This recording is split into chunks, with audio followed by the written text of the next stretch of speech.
Patay na nang matagpuan ang isang bagong silang na sanggol sa Cubao, Quezon City. Hindi raw naplakahan ang kotse kung saan nakasakay ang mga nag-iwan sa sanggol. Narito ang report ni Oscar Oida.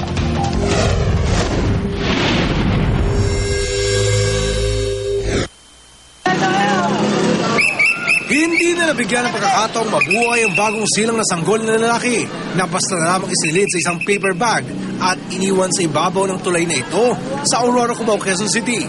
Pasado na sa isang gabi nang iwanan ito sa lugar na mga nakasakay sa isang dinaplakahang kotse.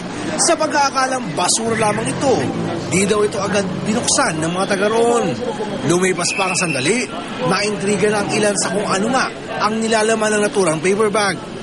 Pagdating ng mga mag-alas 10 po, may nakakita po na babae, nakita ng babae. Pagpunit niya ng bag, nagulat siya, baby yung laman. Patay na. Patay na po. Ganon na lamang ang panlulumo ng lahat nang tumambad na sa kanila ang walang buhay na katawan ng sanggol. Bagay na di umano bago sa kanilang lugar. Marami daw po eh. Mga kumisa nga daw po, mga kamay daw. Mga putol na kamay, nilalaglag dyan sa taas. Malaki ang suspetsya ng mga taga-barangay na maaaring kamamatay lang ng bata nang iwan sa lugar. Sana naman makonsensya siya dahil kahit pa paano tao pa rin yan. Saka malaking kasalanan sa Panginoon yan kung ginawa niya.